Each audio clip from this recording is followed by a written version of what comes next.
नमस्कार, news and competition के रगड़ चैनल में आपका स्वागत है। देखते हैं उत्तराखंड की 10 महत्वपूर्ण खबरें। नमस्कार, गणतंत्र दिवस की हार्दिक शुभकामनाएं। नकलची 10 साल तक नहीं दे सकेंगे भर्ती परीक्षाएं। कांग्रेस के हाथ से हाथ जोड़ो अभियान का आज से आगाज। जामरानी को वित्त मंत्रालय से चाहिए अंतिम मंजूरी। फरवरी पहले सप्ताह में होंगे सरकारी स्कूलों में प्री बोर्ड परीक्षाएं।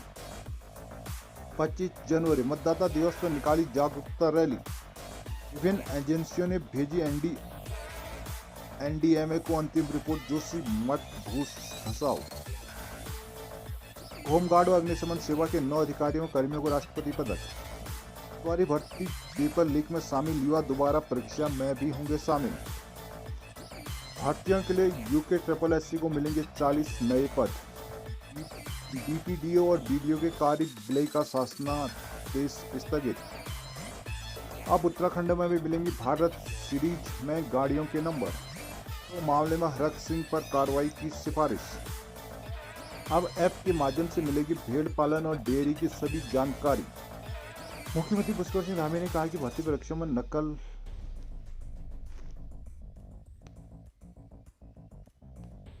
मुख्यमंत्री पुष्कर सिंह धामी ने कहा कि भर्ती परीक्षा में नकल में पकड़े जाने वाले अभ्यर्थी 10 साल तक कोई भी परीक्षा नहीं दे सकेंगे। राज्य सरकार कठोर नकल विरोधी कानून बना रही है। बुधवार को सचिवालय में मीडिया से बातचीत में सीएम धामी ने एक सवाल के जवाब में कहा कि किसी को कोई भी संशय नहीं होना चाहिए। मंत्रिमंडल ने भर्ती परीक्षा में नकल पर अंकुश के लिए देश का सबसे कठोर कानून बनाने का निर्णय लिया है। चाहे नकल करते पकड़ा गया हो या फिर पेन ड्राइव हो, पेपर चेक करते जिन लोगों की संदिग्धता पाई जाती है उनकी संपूर्ण संपत्ति भी जब्त होगी। उन्होंने कहा कि सरकार 1% नहीं बल्कि 0.01% तक भी समझौता नहीं करने वाली। परीक्षाएं बिल्कुल पारदर्शी तरीके से होनी चाहिए। कांग्रेस के वरिष्ठ नेता राहुल गांधी के जोशीमठ के प्रस्तावित दौरे के सवालों में मुख्यमंत्री धामी ने कहा कि आना जाना अलग विषय है। जोशीमठ को लेकर यहां आने वाले लोगों में संदेह की स्थिति न हो, ऐसा जिम्मेदार लोगों को करना चाहिए।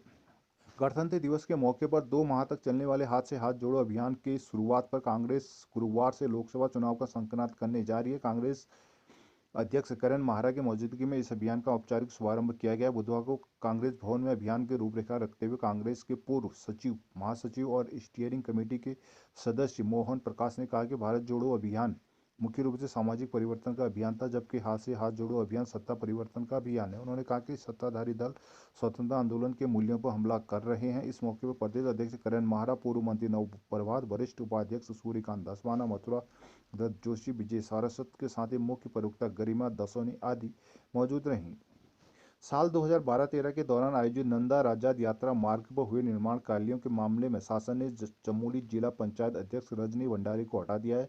उपाध्यक्ष को कार्यभार देने को डीएम से विधिवत प्रस्ताव मांगा है। बतौर चमोली जिला पंचायत अध्यक्ष अपने पहले कार्यकाल के दौरान रजनी भंडारी पर नंदा राजाद मार्ग पर हुए कार्य अधिक बोली लगाने वाली फर्म को देने का आरोप लगा था, जबकि निविदा समिति ने नियमानुसार न्यूनतम बोली लगाने वाली फर्म के चयन की सिफारिश की थी। बाद में तत्कालीन डीएम ने इसकी जांच की तो कुल 64 में से 30 कार्य निगम विरुद्ध अधिक बोली लगाने वाली फर्म को दिए जाने की पुष्टि हुई। डीएम चमोली से जिला पंचायत का कामकाज तात्कालिक रूप से उपाध्यक्ष को सौंपने का प्रस्ताव शासन को भेजने को कहा है। अपर सचिव पंचायती राज ओंकार सिंह की ओर से इसके लिए आदेश जारी कर दिए गए हैं।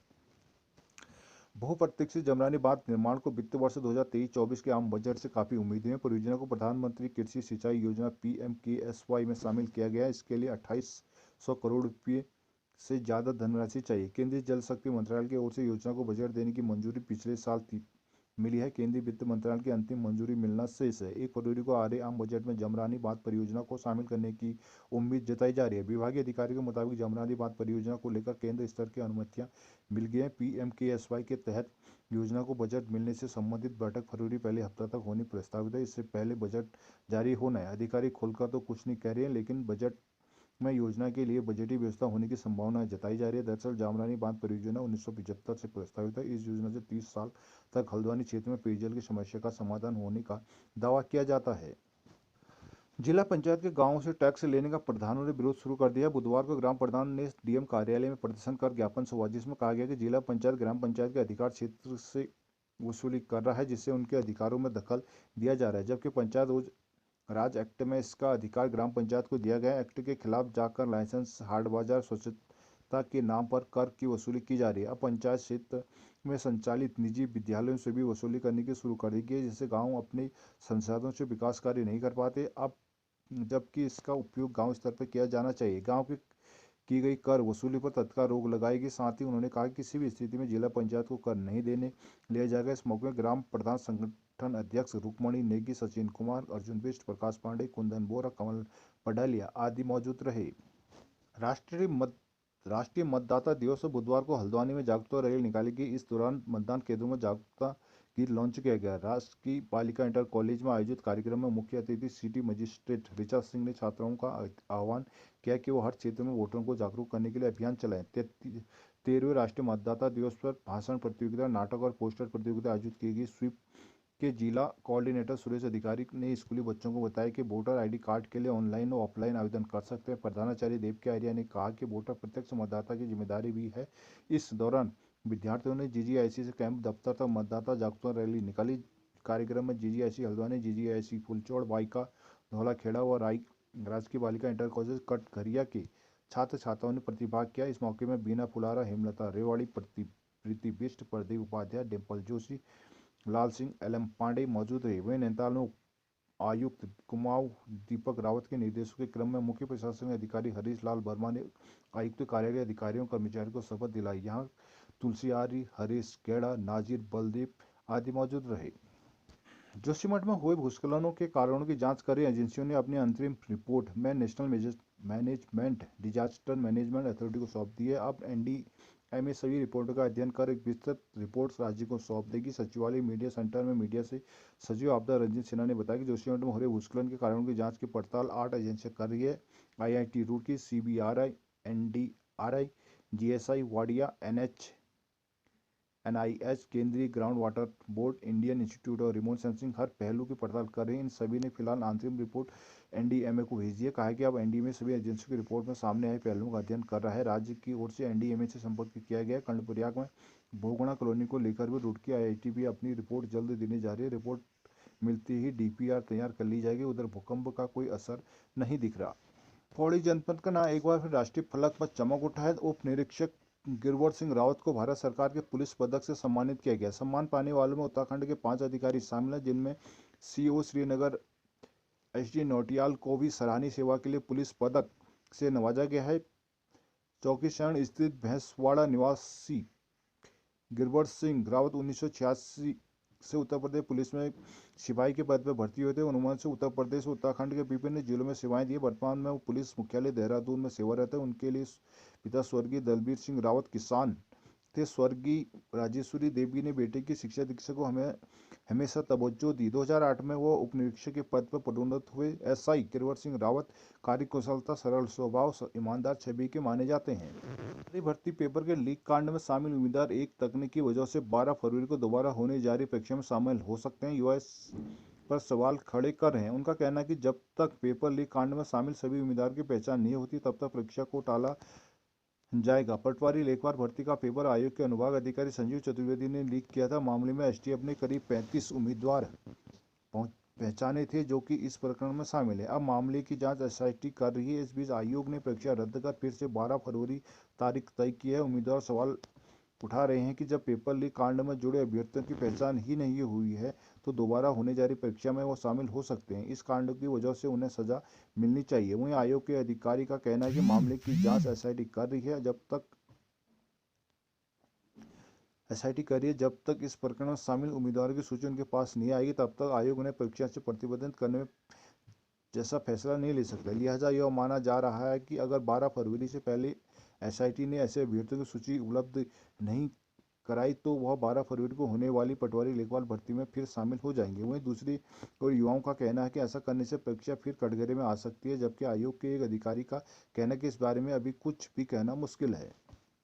पंचायती राज मंत्री सतपाल महाराज ने कहा कि अफसरों की ओर से ऐसी संस्कृति को बढ़ावा देना उचित नहीं है जहां मंत्री की अनुमति के बिना ही कुछ भी निर्णय ले जाए। महाराज के हस्तक्षेप के बाद ग्राम पंचायत विकास अधिकारी बीपी बीडीओ व ग्राम विकास अधिकारी बीडीओ के कार्यात्मक विलय के शासनादेश स्थगित किया गया। बुधवार को जारी बयान में महाराज ने कहा कि बिना उनके विभाग की अनुमति के 16 जनवरी 2023 के विकासखंड स्तर पर विभिन्न विभागों खंड विकास अधिकारी के प्रशासनिक नियंत्रण में रखने का शासनादेश जारी किया गया था। आदेश के तहत प्रत्येक ग्राम पंचायत में ग्राम पंचायत विकास अधिकारी व ग्राम विकास अधिकारी में किसी एक अधिकारी की तैनाती कर दोनों पदों की कार्यात्मक विलय करने का निर्णय ले लिया गया था। इस हस्तक्षेप के बाद मुख्यमंत्री पुष्कर धामी ने मामले का संज्ञान लेते हुए उक्त दोनों आदेशों को स्थगित कर दिया। महाराष्ट्र ने कहा कि उक्त दोनों आदेश संविधान के 73वें संशोधन से 29 विषयों को पंचायत को हस्तांतरित करने के प्रयास की दिशा में अवरोध थी। पंचायती राज विभाग के कार्मिकों ने भी उक्त दोनों शासनादेशों को निरस्त करने के लिए कार्य बहिष्कार भी शुरू कर दिया था। देहरादून पेपर लीक विवादों से उभरने की कोशिश कर रहे यूके SSC रद्द हुई परीक्षाओं को मार्च में दोबारा कराने की तैयारी कर रहे हैं। इस बीच का आयोग को सरकार से 40 नए पद मिले हैं जिन पर शासनादेश का इंतजार है। दरअसल अधीनस्थ सेवा चयन आयोग में कुल 62 पद संरचित हैं। समूह ग की भर्तियों का भारी बोझ होने के चलते आयोग ने पूर्व में पद बढ़ाने का प्रस्ताव शासन को भेजा था। बाद में आयोग के नए अध्यक्ष GS मर्तुल्या ने शासन से इस संबंध में वार्ता की। पदों की संख्या 62 से बढ़ाकर 102 करने पर सैद्धांतिक मंजूरी मिल चुकी है। अब इन पदों का आदेश जारी होने का इंतजार चल रहा है। पद सृजित होते आयोग प्राथमिकता पर इन भर्तियां करेगा जिससे तकनीकी, लीगल सेल और IT सेक्टर के कर्मचारी प्रमुख है। आयोग के अध्यक्ष GS मर्तुल्या का कहना है कि इस संबंध में सैद्धांतिक सहमति मिल चुकी है। जल्द ही शासन से आदेश हो जाएंगे जिसके बाद इस मैन पावर बढ़ाकर नए सिरे से मजबूती से भर्तियों की प्रक्रियाएं कराएंगे। देहरादून रोड की भूदशा में संकट का सामना कर रहे जोशीमठ का एक बड़ा हिस्सा भीतर से खोखला हो चुका है। यहाँ भूजल काफी नीचे चला गया। सर्वे में पाए गए 400 से अधिक स्थानों में 40 से 50 मीटर तक गहरी दरारें बन गया। प्रभावित 30 क्षेत्र कभी भी धंस सकता है। सूत्रों के अनुसार यह खुलासा 8 केंद्रीय जांच एजेंसियों की प्राथमिक रिपोर्ट में हुआ है। कहा गया कि इस पूरे क्षेत्र में बसे करीब 4000 प्रभावितों को विस्थापित करने के अलावा कोई दूसरा विकल्प नहीं है। दरारें वाले भवनों में 30% को जल्द से जल्द ध्वस्त करना होगा। राष्ट्रीय आपदा प्रबंधन प्राधिकरण NDMA को यह रिपोर्ट सौंप दी गई है। सूत्रों के मुताबिक NDMA बुधवार को ही केंद्रीय गृह मंत्रालय के सामने इसका प्रस्तुतिकरण भी दे चुका है। वैज्ञानिकों का मानना है कि जांच की अंतिम सर्वे रिपोर्ट आने के बाद जोशीमठ की तस्वीर और भयावह हो सकती है। बुधवार को राज्य सचिवालय ब्रीफिंग में सचिव आपदा प्रबंधन डॉक्टर रंजीत सिन्हा ने बताया कि इस मामले में केंद्रीय भवन अनुसंधान संस्थान को नोडल एजेंसी बनाया गया है। CBRI ने सभी संस्थानों की रिपोर्ट का परीक्षण कर NDMA को भेज दिया है। अब NDMA की ओर से रिपोर्ट का विश्लेषण किया जाएगा। इसके बाद ही इसे USDMA को भेजा जाएगा। कार्बेट नेशनल पार्क के तहत पाखरू टाइगर सफारी निर्माण के दौरान अवैध रूप से काटे गए पेड़ों पार्क के क्षेत्र में कंक्रीट के निर्माण के मामले सुप्रीम कोर्ट की सेंटर एम्पावर्ड कमेटी CEC ने रिपोर्ट सौंप दी है। पहली बार इस मामले में तत्कालीन वन मंत्री डॉक्टर हरक सिंह रावत का नाम सामने आया है। CEC ने पाया कि डॉक्टर हरक सिंह रावत ने मंत्री रहते हुए तत्कालीन DFO किशन चंद को नियमों के विपरीत संरक्षण दिया। रिपोर्ट में CEC ने हरक सिंह को नोटिस दे उसका पक्ष सुनने के लिए सिफारिश की है। CEC लंबे समय से मामले में जांच कर रही है। 24 जनवरी को कमेटी के सदस्य सचिव अमरनाथ शेट्टी ने सुप्रीम कोर्ट को रिपोर्ट सौंपी। इससे कहा कि राष्ट्रीय बाघ संरक्षण प्राधिकरण NTSA की ओर से 2019 से जारी निर्देशों के अनुसार टाइगर सफारी केवल अनुसूचित टाइगर रिजर्व के बाहर और बाघों के प्राकृतिक आवास के बाहर स्थापित हो सकती है। इस मामले में इन बातों का ध्यान नहीं रखा गया। तत्कालीन DFO किशन चंद इन दिनों जेल में हैं। उत्तराखंड में भी अब भारत सीरीज के नंबरों से वाहनों को रजिस्ट्रेशन किया जाएगा। इसका शासनादेश जारी कर दिया गया है। यह सुविधा कई राज्यों में पहले ही शुरू हो चुकी है। केंद्र सरकार ने PH यानी भारत सीरीज के नंबर प्लेटों की योजना शुरू की है। यह योजना अभी उत्तराखंड में लागू नहीं हो पाई थी। इसके लिए प्रस्ताव विचाराधीन था। अब शासन से आदेश जारी होने के बाद यह लोग नया वाहन खरीदने पर BH सीरीज के नंबर प्लेट के लिए आवेदन कर सकते हैं। इसका GO जारी होने के बाद उत्तराखंड उन राज्यों में शामिल हो जाएगा जहां BH सीरीज के नंबर प्लेट जारी किए जाएंगे।